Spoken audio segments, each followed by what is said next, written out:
Bom, boa noite a todos. Meu nome é Osmar Saito, então vamos começar a nossa disciplina de certificações da qualidade, tá bom? Deixa eu compartilhar a minha tela para nós começarmos a discutir a disciplina, ok? Compartilhar minha tela, vocês já estão vendo a minha tela? Sim. Então, beleza, então vamos lá. Então, aqui, né, uma breve introdução, né? Então, meu nome é Osmar Saito, né? Sou um engenheiro mecânico pela Universidade de Mogi das Cruzes, né? E tenho trabalhado aí nesses últimos 39 anos, né? Nessa área de qualidade, meio ambiente, de segurança ocupacional, né? E aí embaixo tem algumas empresas, né? Aos quais eu trabalhei, tá bom? Deixa eu já adiantar um pouco para a gente começar a discutir. O critério de avaliação da disciplina, né? Ele vai ser, como vocês já sabem, né? Já tiveram também contato, né, com outras disciplinas aqui do curso, né? Ninguém entrou ainda, né? Não. A nossa disciplina, ela é avaliada, né? 40% avaliação continuada, né?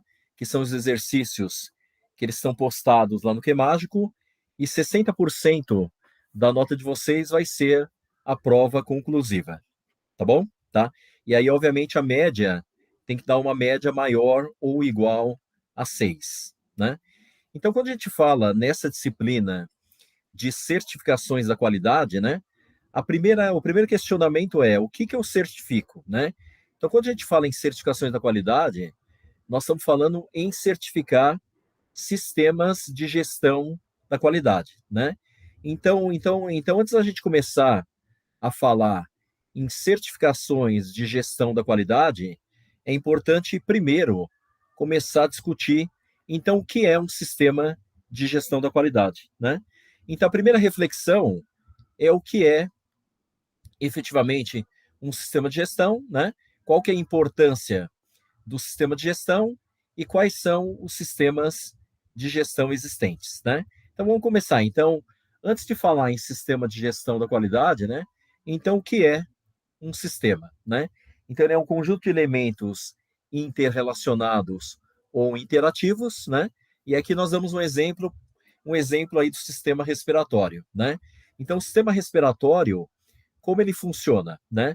Então o ar ele entra pelas fossas nasais, né? Então ele passa pela faringe, né? Ele vai até a traqueia e através da traqueia ele vai para os pulmões, né? Então quando a gente fala em sistema, ele é um sistema de elementos relacionados, né? Então, ou seja, a fossa nasal ela não consegue trabalhar sem a faringe sem a traqueia sem o pulmão, né? Para dar, obviamente, o ar que nós respiramos, tá? E o que é um sistema de gestão? É um sistema que nós temos para estabelecer políticas e objetivos com o propósito de atingir, obviamente, esses objetivos, tá bom? Então, e o que é efetivamente, então, um sistema de gestão, né? Então, ela parte de um sistema de gestão da organização, né? Cujo foco é alcançar resultados em relação aos objetivos da qualidade, para satisfazer, obviamente, as necessidades, expectativas e requisitos das partes interessadas, tá bom? E daqui a pouco a gente vai começar a detalhar isso. Quando a gente fala em sistemas de gestão da qualidade, né, ou sistemas de gestão, né, quais são os principais sistemas existentes, né? Então aqui eu trago alguns sistemas, né, para a gente começar a ter ideia, né? Acho que uma parte desses sistemas você já deve ter ouvido, né? Então o sistema mais conhecido é a ISO 9001, né? Então esse ano que está aí 2015 é o ano de referência da norma, né? Depois, ainda em sistemas de gestão da qualidade, nós temos a IATF 16949, né? Para atender o segmento automotivo. Depois nós temos a 17025, que também é um sistema de gestão da qualidade, né? Para atender aos laboratórios de calibração e de testes. Depois nós temos a ISO 31000, que é a norma de sistema de gestão para análise de risco, né? Depois nós temos a ISO, a ISO 27000, né? para temas, né, de segurança de informação, né? Depois nós temos a ISO 22000, a FSS 22000 e o BRC Food, né? Para atender o segmento alimentício, assim como também o halal e o kosher. E aí nós temos duas normas também de sistemas de gestão importantes, né? Que é a ISO 14001 na parte de proteção de meio ambiente e a ISO 45001 na parte de proteção à saúde e segurança ocupacional, tá? E aí eu trago também um outro sistema de gestão, que é o SASMAC, né? Que é o sistema de gestão para atender a transporte de produtos perigosos, né? Produtos químicos e atuação responsável, que é um sistema de gestão lá da Biquim também para esse segmento químico, tá bom? Então esses são os principais e obviamente nesse curso a gente vai dar foco na ISO 9001/2015, que é a base de todos os sistemas de gestão, né? E aí nós vamos também fazer uma comparação com a 14001 e a 45, que são sistemas também mais conhecidos e aplicados, né, nas indústrias de uma maneira geral, tá? Quando a gente fala em evolução histórica dos sistemas normativos de qualidade, né? A primeira pergunta é: de onde que veio isso e para que isso ele é importante, tá? Então então os primeiros sistemas de gestão, né, que surgiram foi após a primeira grande guerra mundial, após a segunda, né, grande guerra mundial, que foram as normas militares, né? O que a gente chamava de military standards, né? E ele veio com o propósito de melhorar a qualidade dos armamentos, né? Principalmente devido à quantidade de defeitos que esses armamentos apresentaram durante as duas grandes guerras mundiais, né? Osmar, você está Oi? apresentando alguma. Você está apresentando algum slide? Por que você não está vendo?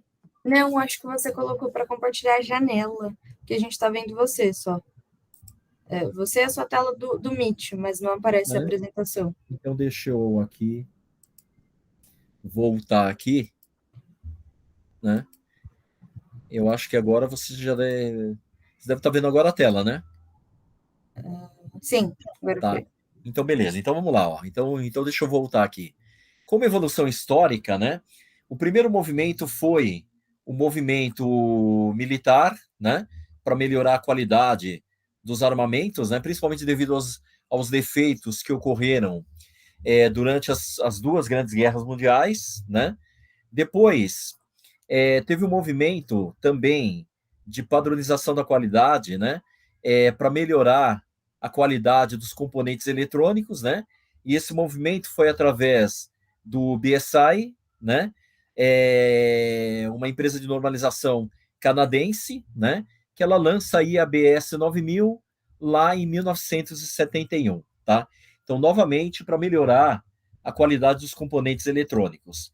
Depois nós temos, em 1979, um caminho, né, um primeiro movimento para se estabelecer uma norma de sistema de gestão global que pudesse atender a todas as empresas no mundo inteiro. E o primeiro movimento foi a BS 5750, que também foi um movimento lá do BSI. Depois, em paralelo, ainda em 79, a norma canadense CSA Z299, que também tinha o mesmo propósito, estabelecer um sistema da qualidade único global, tá? Tanto a BS 5750 como a CSA Z299, eles não tiveram uma grande repercussão e um grande sucesso a nível mundial, tá? Isto por quê? Porque eram normas individuais, né? E eram normas voluntárias, né? Para que as empresas pudessem adequar os seus sistemas. O movimento de padronização mundial ele começa de uma maneira muito forte, né? Com a série de normas ISO 9000, né? Então nós tivemos lá em 1987 a primeira versão da norma ISO 9000 e depois a gente vai ver qual que foi essa primeira versão, né? E depois a evolução dessas normas, né? E foi a primeira norma a nível mundial que acabou tendo uma repercussão e uma aceitabilidade a nível mundial, Isso por um motivo muito simples. Foi a primeira norma que trouxe o conceito de certificação por terceira parte, né? Certificação por terceira parte acabava dando uma credibilidade ao sistema de gestão, né?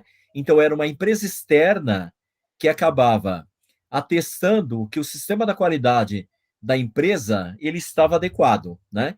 Então foi o primeiro sistema de normas que acabou tendo essa aceitabilidade a nível mundial, ok? Tá? Esse sistema de normas ISO 9000, né? Ele começou a ser aplicado lá em 87, né? E a partir do momento em que ela foi aplicada, ela era uma norma considerada uma norma geral, né?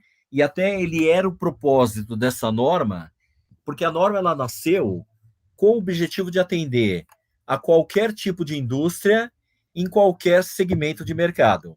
Então, ela era uma norma efetivamente geral, né? E aí se começou a perceber, né, que essa norma ela não atendia a determinados segmentos de mercado, né? Então, por isso que houve a necessidade de começar a haver um movimento setorial a nível de padrões de qualidade, tá? E o primeiro movimento setorial foi a ANSI, a SQC Q90 em 87, tá? Para atender os requisitos específicos das indústrias de processo, tá? Então, a indústria de processo, né, é uma indústria diferente de uma indústria de peças, por exemplo, né, tá? Então, você foca muito mais nos parâmetros de operação do que efetivamente na qualidade de peça a peça que acaba saindo, né? Então, por isso que essa norma ANSI ASQC Q90 foi a primeira norma setorial que nasceu. Depois nasceu, em 1990, o FDA Medical Device, GMP, né? Que é o que a gente chama hoje de Good Manufacturing Practices, que nasceu em 1990 para atender os requisitos específicos das indústrias de alimentos e das indústrias farmacêuticas. Depois nós tivemos, em 1994, a D1 9000, né, que era uma norma que foi estabelecida pela Boeing, que foi a primeira norma para estabelecer requisitos de qualidade para as indústrias aeroespaciais. Depois nós tivemos os movimentos automotivos, né? O VDA, em 1994, como requisito automotivo para as indústrias desse segmento na Itália ou na Alemanha. Depois nós tivemos o AVSQ, Anfia, também em 94, para atender os requisitos de qualidade automotivas para as indústrias italianas. E o EAQF, né? CCFA-FIEV, em 94, para atender os requisitos de qualidade das indústrias automobilísticas francesas. E a QS 9000, né, ainda em 94, para atender os requisitos da cadeia automotiva americana. E a única norma que efetivamente teve uma representatividade dentro do segmento automotivo foi a QS 9000, tá? E também por um motivo muito simples. A QS 9000 era a única norma dessas que a gente viu aqui que ela era certificada por terceira parte, porque ela é baseada na ISO 9000, tá? E aí depois, obviamente, as evoluções. ISO TS 16949, né? Então, a QS 9000, ela primeiro surgiu para atender os requisitos das indústrias de automóveis americanas, né? Depois houve um movimento de se unificar todas essas normas automobilísticas numa mesma norma, e aí surgiu a ISO TS 16949. E depois as evoluções da S 91000, né?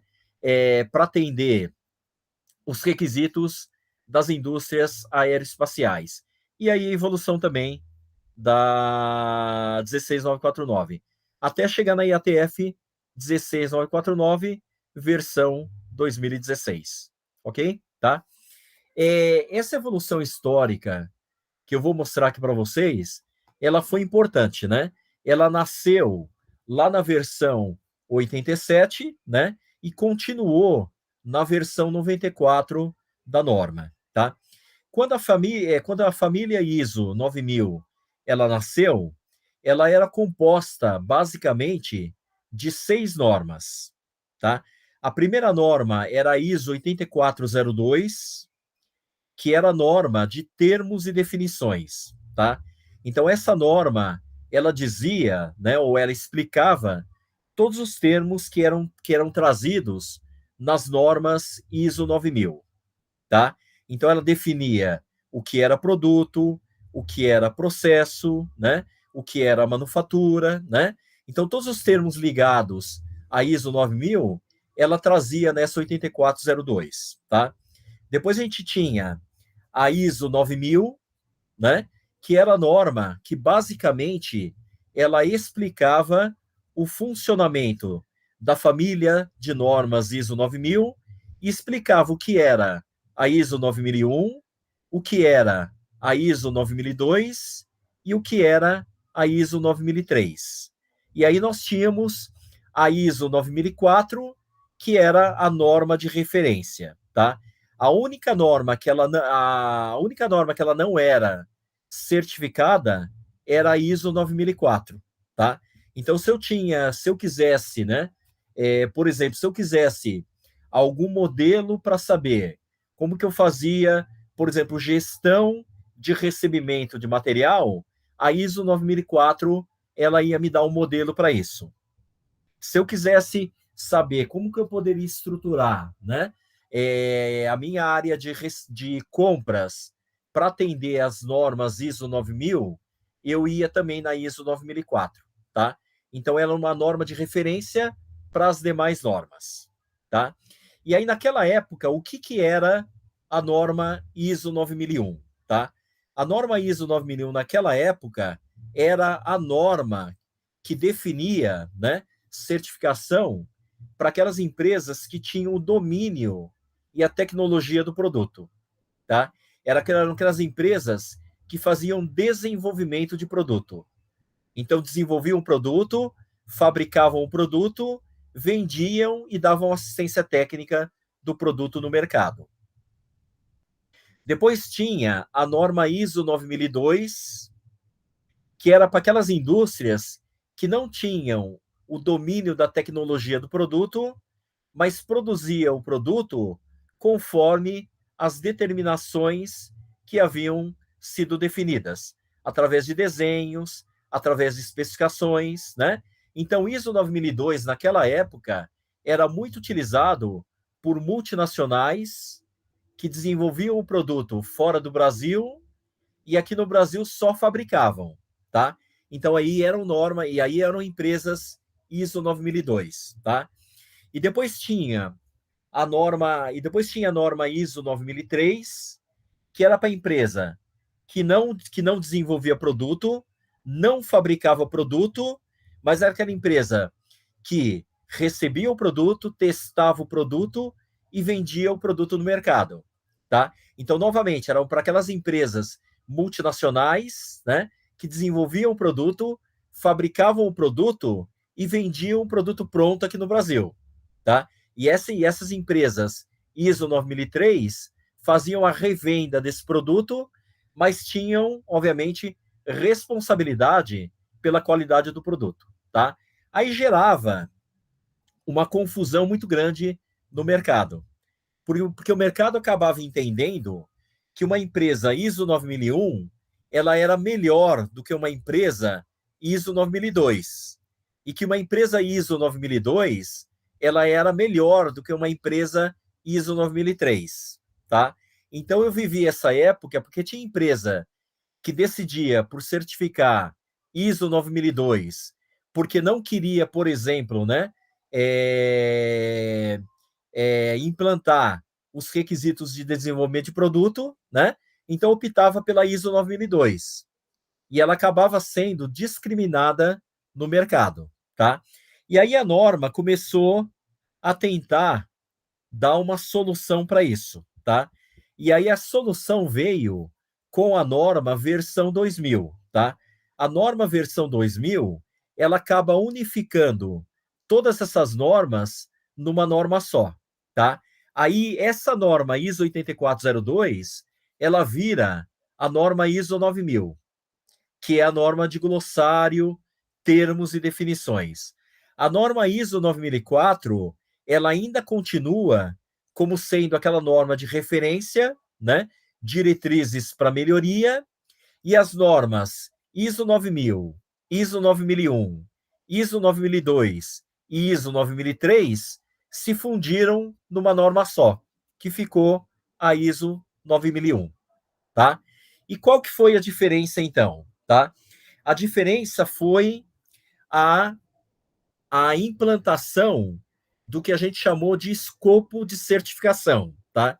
Aí eu poderia ter, por exemplo, uma empresa ISO 9001 com escopo desenvolvimento, fabricação, venda e assistência técnica, por exemplo, de uma televisão, tá?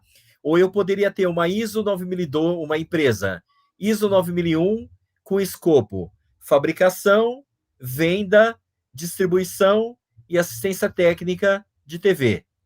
E eu poderia ter uma empresa ISO 9001 com o escopo de testes, distribuição, venda e assistência técnica de TV, tá?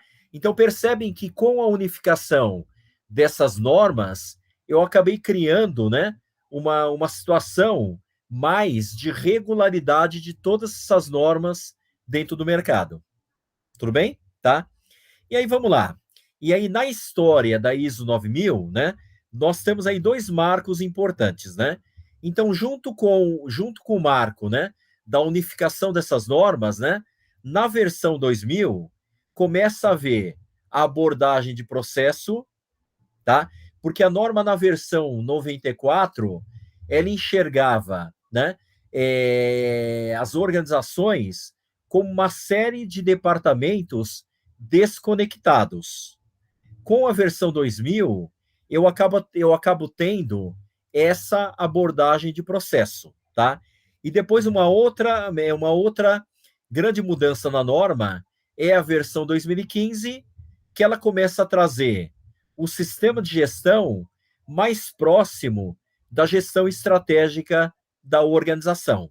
Então começa-se a ser introduzido, né, o conceito de análise de risco, né, e o conceito de estratégia empresarial dentro da norma ISO 9000. Tudo bem? Tá? Falando um pouco aqui, né, dando um recorte na cadeia automotiva, né?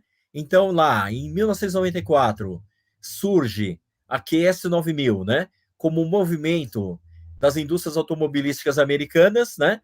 E aí basicamente Ford, GM e Chrysler, né? E elas fundam o AIAG, né, que é Automotive Industry Action Group, né, que é a organização que vai, obviamente, implantar a QS 9000, tá? Depois daqueles movimentos, né, do AVSQ para as indústrias italianas, né, o EAQF para as indústrias francesas, o VDA para as indústrias alemãs, né, e todas elas se fundem para a elaboração da norma ISO TS 16949. E aí, nesse momento, que é criada a IATF, né, que é uma organização mundial, né, que ela reúne todas as indústrias automobilísticas numa mesma norma de referência, tá? Que é a tal da ISO TS 16949, tá? E aí a ISO TS 16949, né?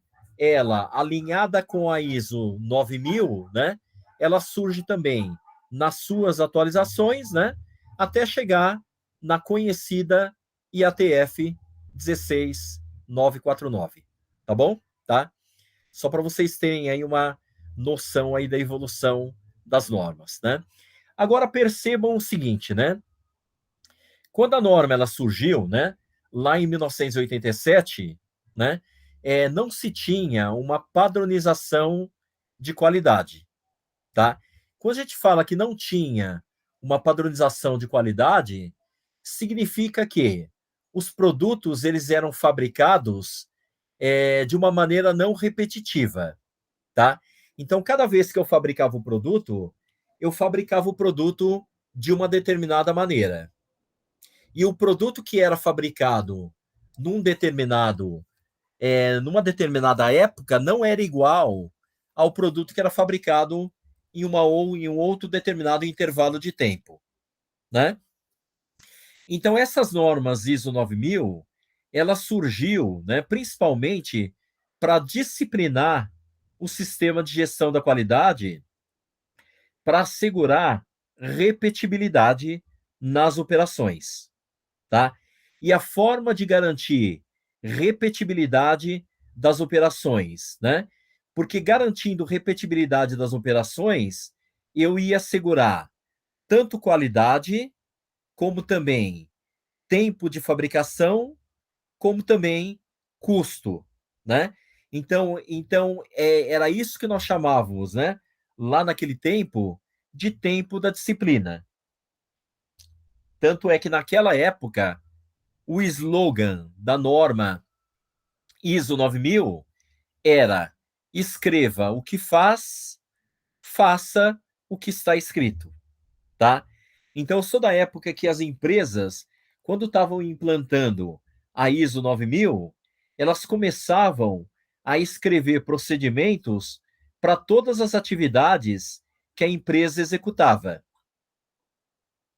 E a auditoria de certificação, ela tinha o compromisso de verificar se tudo aquilo que estava escrito estava sendo cumprido pela organização, tá? Então era o tempo da definição de procedimentos, definição de responsabilidades, quem faz o quê, definição de autoridade, quem autoriza o quê, quem aprova o quê, em que etapa, definição de fluxo, né? Como a atividade inicia, né? Quais eram os steps daquela atividade, né? E quais eram os pontos de controle dessa atividade ao longo dos steps produtivos, tá? Só que isso, pessoal, começava a dar uma sensação, primeiro, de burocracia, tá? E uma sensação pior, né? Uma sensação de que isso não garantia a qualidade do produto, tá? Então, poderia ter uma empresa certificada ISO 9001, tá? Que ela produzia o produto sempre da mesma maneira, porém, um produto de péssima qualidade, tá? E aí se começou a perceber exatamente o quê? Porque que não adiantava apenas se escrever o que se fazia e fazer o que se escrevia, tá? Porque também, né, tudo não era somente questão de disciplina, tá? Então tinha que ter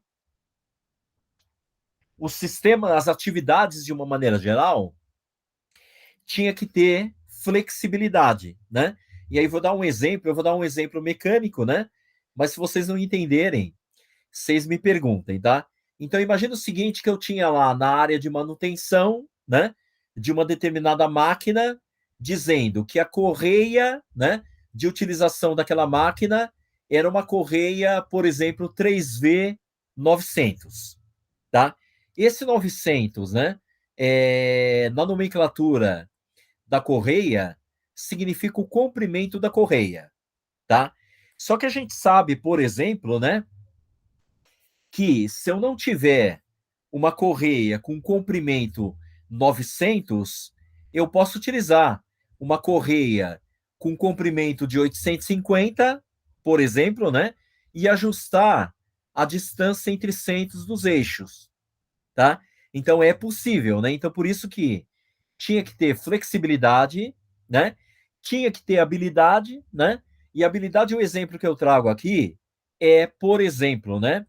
Se você pega a receita de bolo, né, que a sua avó fazia, muito provavelmente, se você for tentasse reproduzir aquela receita de bolo, provavelmente o teu bolo não ia sair igual o bolo da tua avó, tá? Então nem tudo em termos de qualidade é definido pelo que está escrito, tá? Então, requer também habilidade, tá? Requer compreensão analítica, né? Então, o exemplo que a gente traz aqui é o CEP, né? Então, o CEP, ele é um acompanhamento estatístico da produção, né? Então, para o operador lá, não basta ele apenas saber que ele precisa retirar e medir 5 peças a cada hora, tá? Ele também tem que saber por que ele está fazendo isso, né?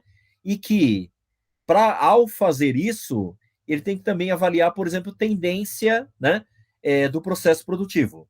Depois, eu tenho que ter também recurso, né? Não adianta, por exemplo, eu escrever, né, que eu tenho que produzir uma determinada peça, né, com uma tolerância, por exemplo, milesimal, né? Se a minha máquina e o meu equipamento, ele não consegue me produzir nessa tolerância, tá? Então também a qualidade não é uma questão de disciplina, usar aquela máquina, usar aquela ferramenta. Eu também tenho que ter recurso para alcançar o resultado desejado, tá? E também saber qual que é a finalidade das coisas, né? Então aí o exemplo que a gente traz é o exemplo do MSA, tá? Então não basta apenas o operador pegar uma planilha Excel, jogar dados ali dentro e achar que ele fez o MSA, tá? Então para que serve o MSA e que tipo de conclusão que eu tiro em cima do número que eu apurei naquela planilha Excel, tá? Então, por isso que nem tudo é questão de disciplina, né? Então, aí começa-se, dentro do sistema de gestão, a olhar resultado, tá? Porque se, né, uma empresa fazendo a mesma coisa de uma maneira repetitiva, né, não assegura a qualidade do produto, né, então eu tenho que alcançar resultado, tá? E a principal, digamos assim, a principal discussão que se tem dentro das empresas, né, é, por exemplo, se aquilo que eu estou fazendo agrega valor, né? Se vale aquilo que custa, né? Então, o foco agora, né? Ele é no essencial, foco no resultado, foco no orçamento, foco nos objetivos, né? E essa relação custo-benefício, tá? Eu estou falando isso para vocês porque, por exemplo, né? Lá na nossa empresa, né? Quando a versão 2000 da norma, né? Que veio com todo esse enfoque, né? De que nem tudo era em termos de se escrever o que se fazia e executar o que estava escrito, né? Na versão 2000 já te traz um apelo mais de resultado, né? Um exemplo é, por exemplo, o diretor da nossa empresa, né? De uma hora para outra, né? Ele falou, olha, esses 300 procedimentos que nós temos, tá? Agora nós não precisamos mais tê-los, porque a norma agora não obriga a ter procedimento escrito, tá? Agora imagine uma situação, né, que é do 8 ou 80. Você está numa situação de que tudo que é executado na empresa, tá procedimentado. E de uma hora para outra, você fala que agora nem tudo é necessário tá escrito, né?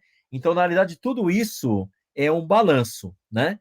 Então, o maior desafio das organizações é passar do que a gente chamava de conformidade, né? E o que era conformidade naquele momento da norma? Era saber se tudo aquilo que estava escrito estava sendo executado, né? Então era passar, o grande desafio era passar de conformidade para desempenho, né? Tá? E aí é esse misto que eu estou falando para vocês, né? É o misto da disciplina com o resultado, né? Então, não é que os procedimentos não eram mais necessários, né? E não eram mais obrigatórios. Eu tinha que olhar quais eram as atividades que necessitava de disciplina, né? Principalmente olhando se atende às partes interessadas e se está alinhado com a missão da empresa, né? Com foco nas pessoas, foco no negócio, foco no cliente, né? Foco no fornecedor, na busca dessa perpetuação sadia da organização.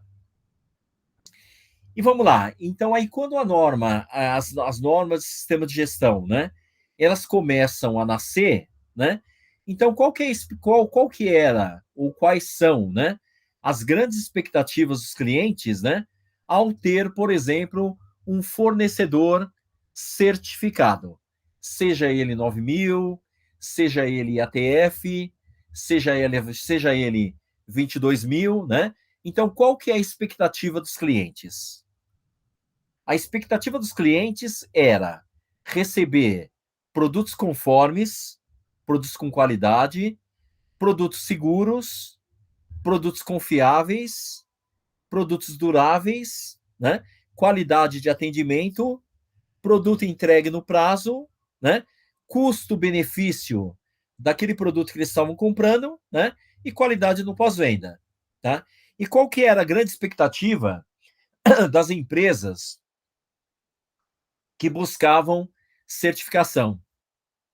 Com certeza, não era o certificado na parede, tá? O que estava por trás da expectativa das organizações era um sistema de certificação que auxiliasse a empresa a gerenciar seus processos, né? Gerenciando seus processos de uma maneira adequada, eu ia ter uma melhoria de desempenho e uma melhoria de produtividade, eu ia ter diminuição dos riscos de parada de linha e de recall, né?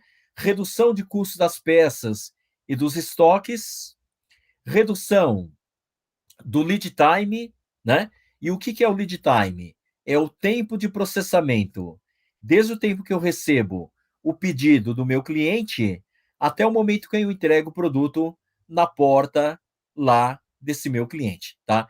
Então, a redução do lead time total, né? E também redução do tempo de desenvolvimento de produto, tá? Então, se percebe, né? Que tanto a expectativa dos clientes, né? Como as expectativas da própria organização, agora são expectativas de valor, né? São expectativas de valor agregado, tá bom? Tá? E aí, pessoal, a gente começa a olhar o seguinte. Quando a gente olha a ISO 9001, né, que é a base, né, de todas essas normas que a gente está falando, né?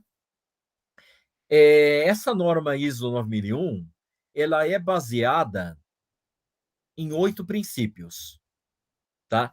Esses 8 princípios, eles são muito bem detalhados naquela norma ISO 9004, tá? Mas aqui a gente vai conversar um pouco sobre esses 8 princípios, né? Porque ele é a base conceitual de como que a norma ela foi construída, tá? Então, os 8 princípios da norma são gestão, tá? E a gente vai ver a importância da gestão, do gerenciamento da empresa, né? Em relação à qualidade, tá? Depois, o outro princípio é tomada de decisão, né? Principalmente no que a gente vai ver, que se chama tomada de decisão factual, né? Então, quando a gente fala tomada de decisão factual, nós estamos falando tomada de decisão baseado em fatos, né? Tomada de decisão baseado em indicadores. E daí vem também a importância dos indicadores de desempenho, tá? E aí depois temos ainda os princípios gestão por processos, relação mútua com fornecedores, pessoas, melhoria contínua, liderança, né?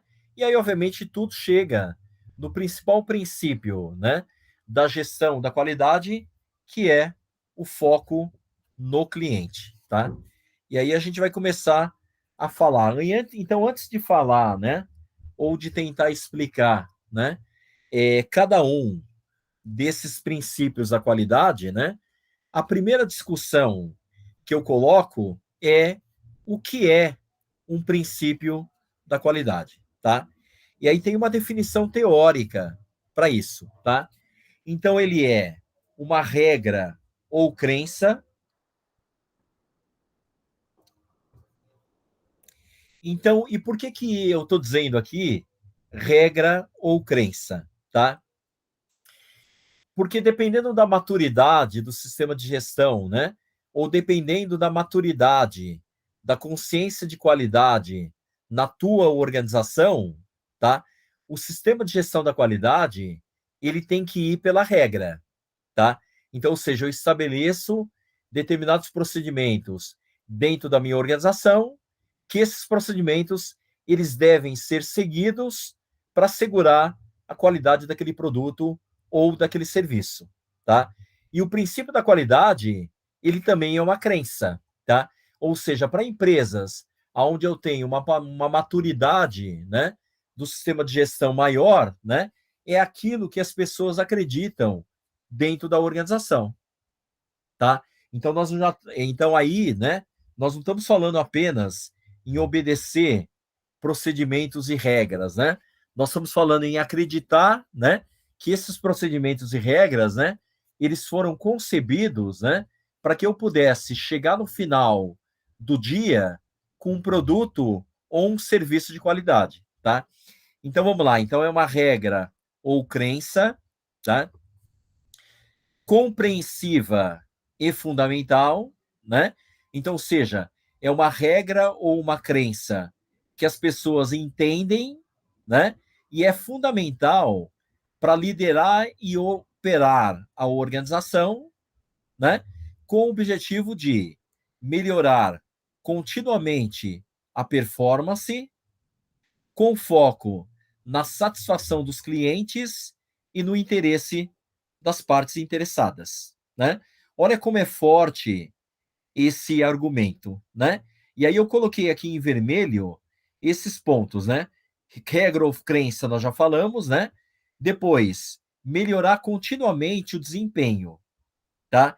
Porque quando a gente fala em princípio da qualidade, um dos principais princípios da qualidade é o princípio da melhoria contínua, tá? Então, ou seja, então não existe uma qualidade ideal, né? A qualidade ideal é aquela qualidade que a gente conquista no dia a dia, né? Então, ou seja, é ser melhor ontem, né? É ser melhor hoje do que eu fui ontem e ser melhor amanhã do que eu sou hoje, né? Então, esse conceito de melhorar continuamente o desempenho é um conceito que ele traz dentro do princípio da qualidade, tá? E aí, obviamente, com foco na satisfação dos clientes, né? Que ele é o principal, digamos assim, ele é o principal objetivo das organizações, né? Porque sem clientes eu não teria nem a própria empresa, né? E também no interesse das partes interessadas, né?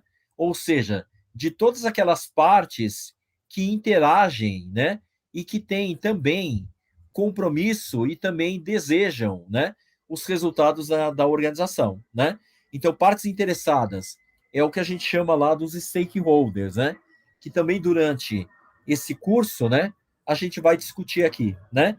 Então, parte interessada, obviamente, sem dúvida nenhuma, né, olhando do lado de fora são os clientes, né? E a parte interessada olhando da parte de dentro são os nossos acionistas, né? É quem coloca dinheiro na organização para a empresa operar, tá? E aí, obviamente, a gente vai falar que também tem outras partes interessadas, né? Então, tem governo, tem comunidade, tem os próprios colaboradores, né? Tem a sociedade, tem os competidores, né? Tem os fornecedores, né? Então, tudo isso entender, né? Que o princípio da qualidade, ele entende a organização como um ecossistema dinâmico, né? Ao qual a organização, ela não está sozinha, né? Então, a organização, ela é composta também, né? De interferências de diversos elementos internos ou externos à própria organização. Tudo bem? E aí vamos lá, o primeiro princípio da qualidade. O primeiro princípio norteador da qualidade. Então, o primeiro princípio é organização focada no cliente. E aí a definição, ela fala o seguinte: As organizações dependem de seus clientes. Portanto, deverão entender as necessidades atuais e futuras, atender os requisitos e se esforçarem para exceder as expectativas de seus clientes, né? Obviamente, pessoal, quando a gente fala organização focada no cliente, né, é o que a gente diz, né? O cliente é o principal propósito da organização, né? E quando a gente fala entender necessidade do cliente, né, é entender qual que é a necessidade atual do cliente e também entender quais são as tendências futuras, né, de necessidade do cliente, para que continuamente eu consiga direcionar a minha organização, né, para poder também atender a essas demandas futuras, né? E outro termo bastante importante dentro dessa definição é a questão de exceder as expectativas de seus clientes, tá?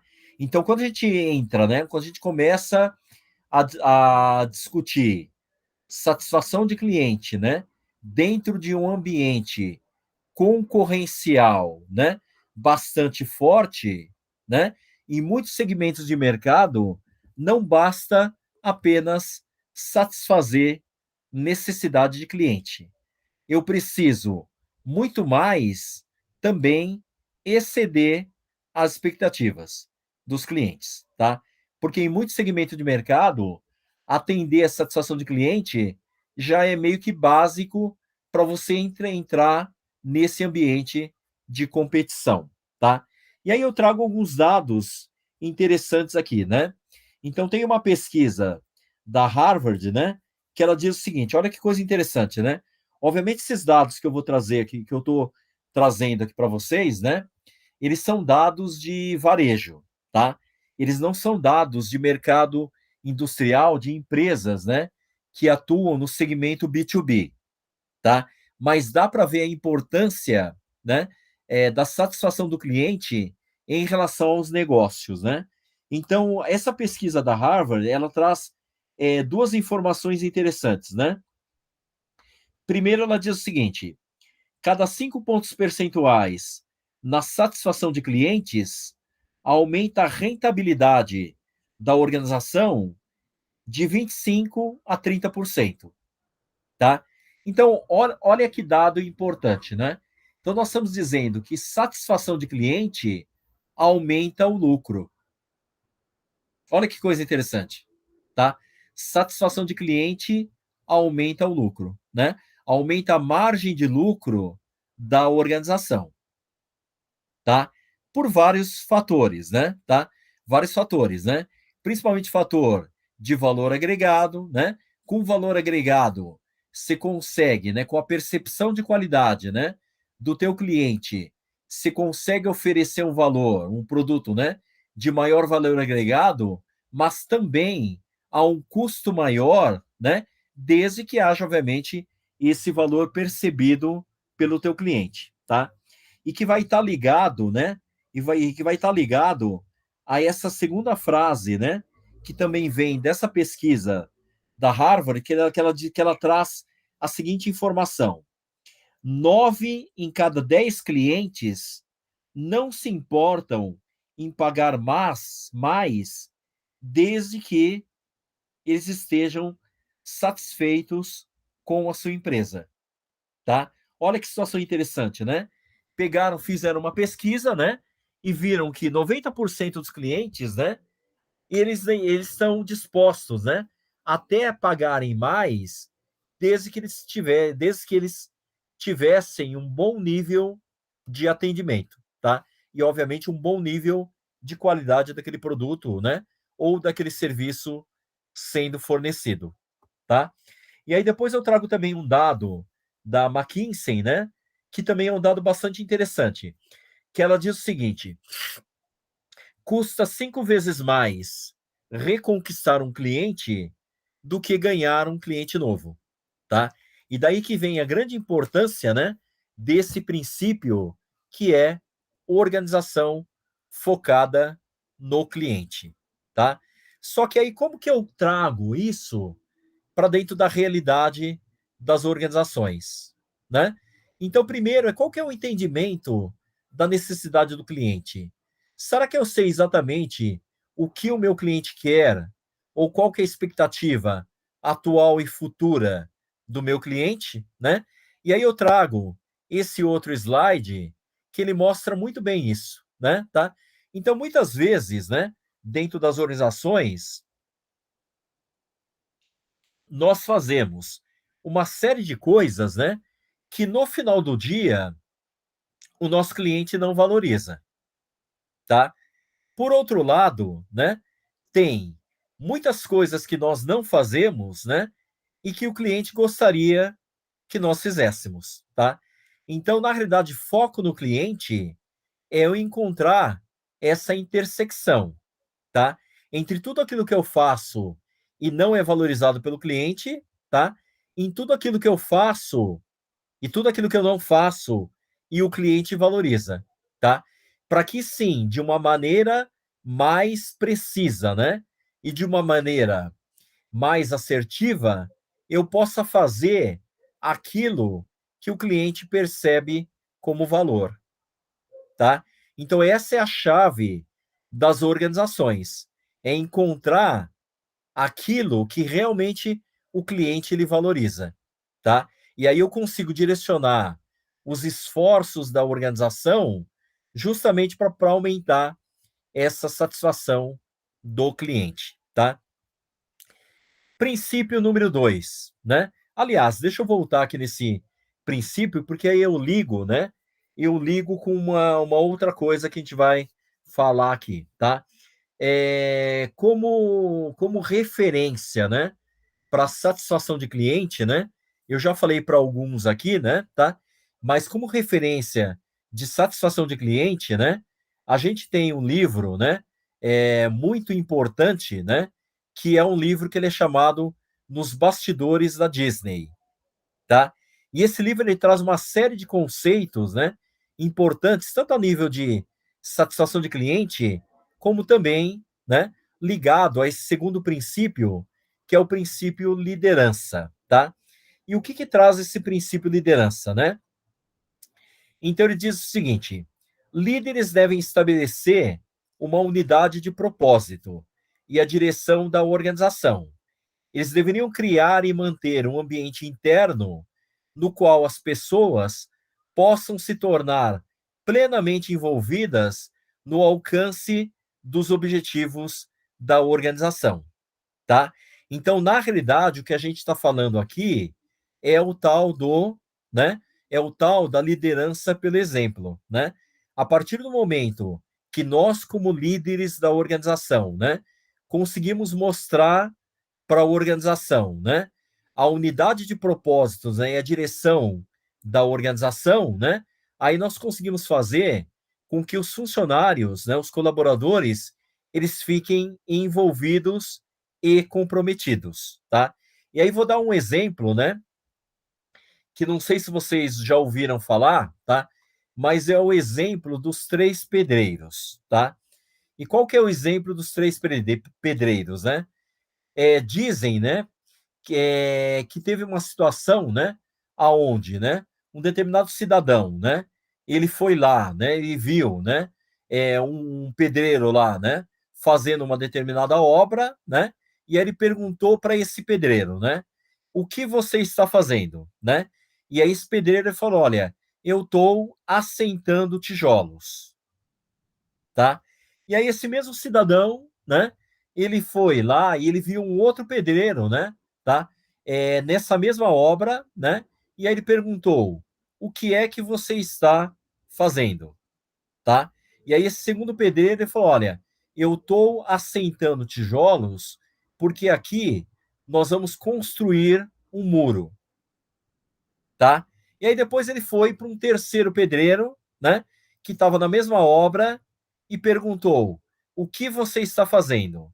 Aí ele falou: "Olha, eu estou assentando tijolos, né, para a gente construir um muro, porque nessa propriedade vai ser construída uma igreja, tá? E essa igreja vai ser muito importante para nossa comunidade, porque a nossa comunidade ela não tem igreja, tá? Aí eu pergunto para vocês, né? Em que situações que você acha, né, que você vai ter um maior comprometimento de cada um desses pedreiros, tá? Com certeza, né, vocês devem me responder que é o terceiro pedreiro, tá? Por quê? Porque você criou propósito, né? Ele está fazendo alguma coisa acreditando naquilo que ele está fazendo, tá? Quando você pergunta, quando você olha o primeiro pedreiro, né, que ele está sentando tijolo, é aquele colaborador que a gente tem na nossa empresa que ele está esperando, né, bater o sinal das 5 horas da tarde para ele ir embora, tá? É aquele cara que a gente brinca, né, que tem 2 dias do mês importante para ele, que é o dia 5 e o dia 20, que são os dias que ele recebe o pagamento, tá? Então, por isso que a liderança, ela tem essa finalidade principal de criar propósito. Por que que eu estou aqui, tá? Porque o elemento humano, de uma maneira geral, né, ele não é, ele é uma pessoa que ele quer fazer alguma coisa, tá? Nós não podemos acreditar, né, que o elemento humano ele é um elemento preguiçoso, tá? Então, o que falta é você conectar, né? Conectar esse elemento humano, esse colaborador, com o propósito da tua organização, tá? E não basta, obviamente, né, pessoal, falar da boca para fora, tá? Tem muita empresa que você vai na empresa, olha o slogan, né, da empresa e tá lá escrito, né? Nosso foco são as pessoas, tá? E você vê que no dia a dia da organização, né, não é isso que a empresa pratica no dia a dia, tá? Aí eu pergunto para vocês, aquilo lá é vivido pela organização ou não, tá? Eu vou dar um exemplo para vocês, aí não sei se eu cheguei já a falar para vocês em algum momento da nossa convivência aí, tá? Mas eu trabalhava numa empresa em Heliópolis, né? É uma empresa de autopeças, né? E aí, obviamente, a maioria dos funcionários da nossa empresa, ela era pessoal que morava na favela de Heliópolis, uma das maiores favelas aqui de São Paulo, tá? E me cortava o coração, né?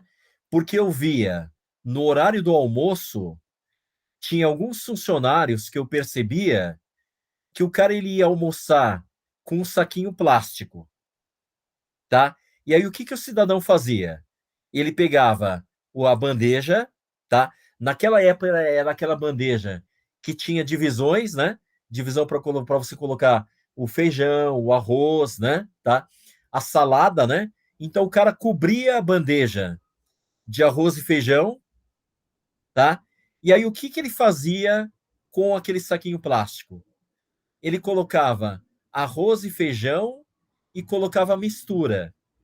A carne, o frango, ele não comia. Ele levava para casa para alimentar a família dele, tá?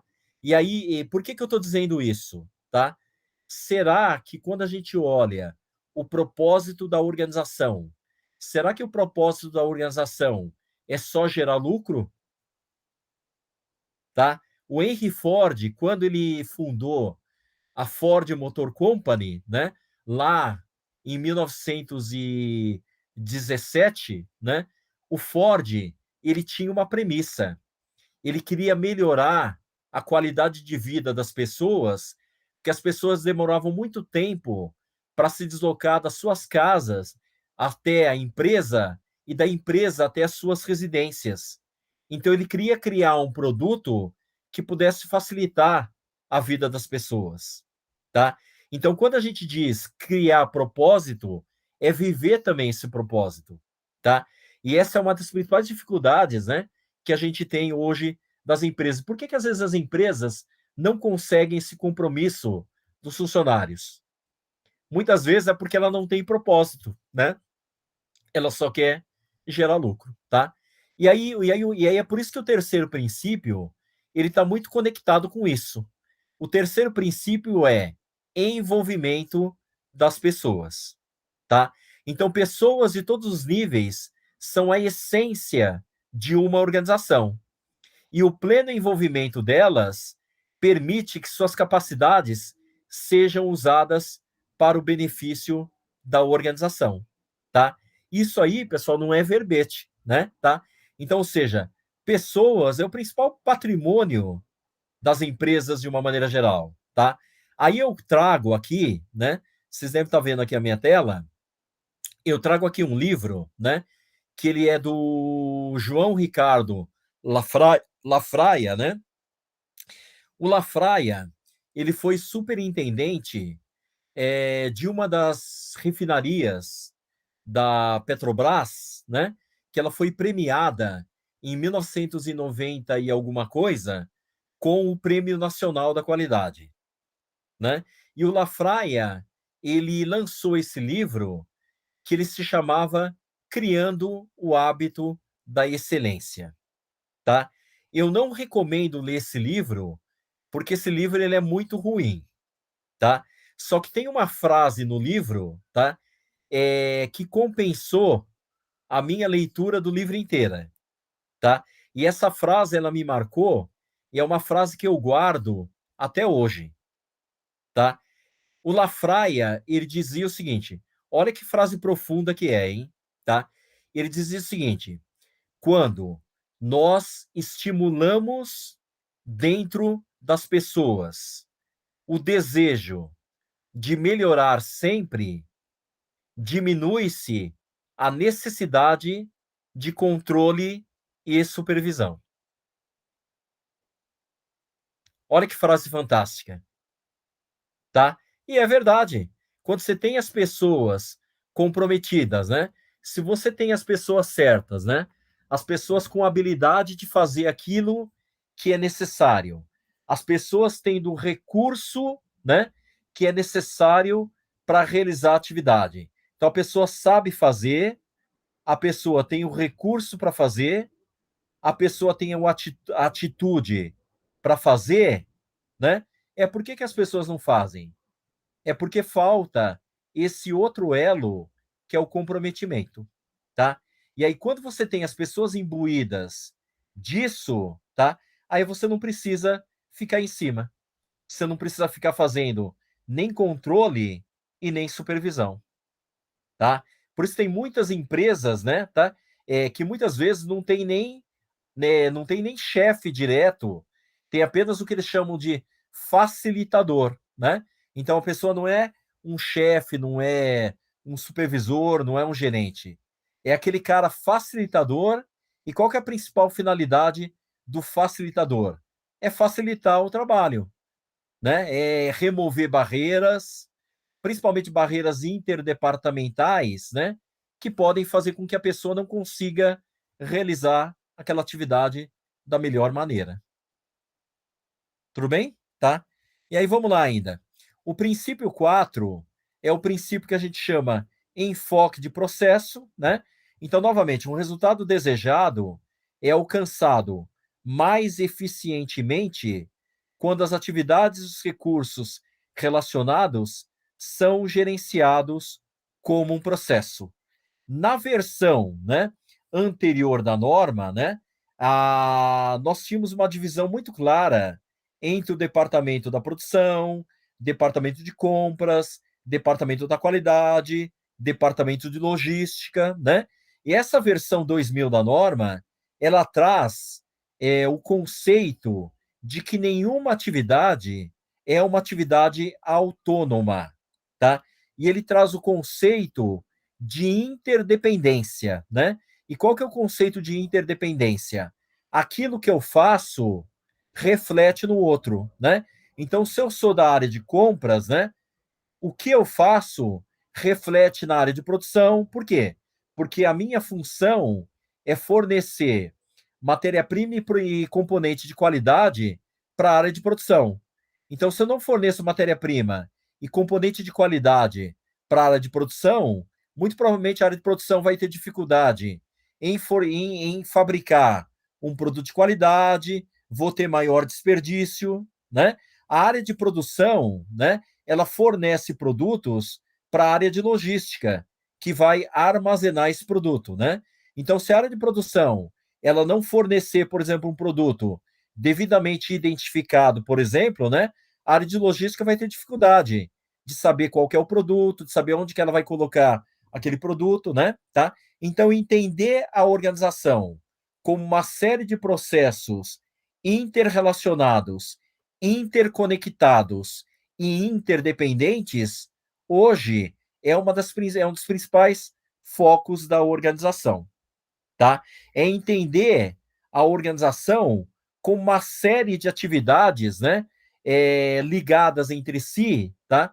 E com causa e efeito, tá? Então, o que eu produzo no meu processo vai causar uma determinada consequência no processo subsequente, tá? E aí, quando eu enxergo a organização para o processo, eu começo a fortalecer o conceito de cliente interno, tá?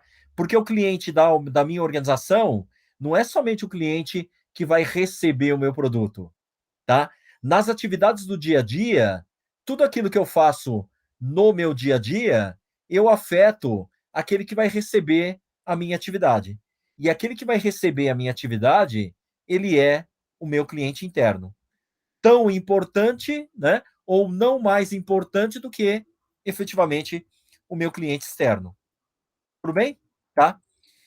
Pessoal, deixa eu só voltar aqui, né, para falar sobre liderança, porque tem outro tema bastante importante, né, que eu queria falar até para conectar também com o tema lá daquele livro que eu falei para vocês, que é Nos Bastidores da Disney, né, tá?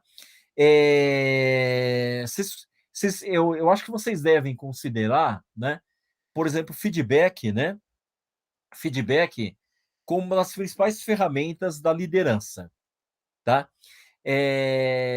O feedback, obviamente, o feedback positivo, né? O feedback construtivo, né? E aí, nesse livro, nos bastidores da Disney, né? Ele traz uma forma muito simples, né? Que é a forma como eles desenvolveram a liderança da Disney em criar hábito de se dar feedback positivo para as pessoas, tá?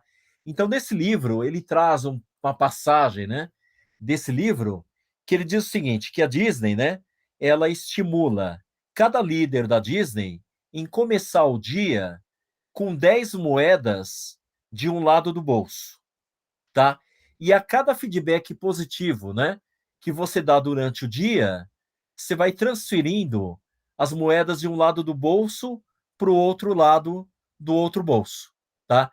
E aí o compromisso de todos os líderes da Disney é no final do dia terem todas, né, terem todas as moedas transpostas, né, de um bolso para o outro bolso. Olha que ideia fantástica, né? Que esses caras tiveram, tá? É por isso eu vou parar para aqui a apresentação porque os slides terminaram, tá? É por isso que eu digo assim, né? Principalmente vocês duas, né? Tá? É por isso que eu digo assim, quando vocês tiverem oportunidade, né? Leem esse livro, né? Esse livro é um livro de cabeceira, tá? Eu já devo ter lido esse livro pelo menos umas 10 vezes, tá? Porque ele traz aprendizados muito profundos, né?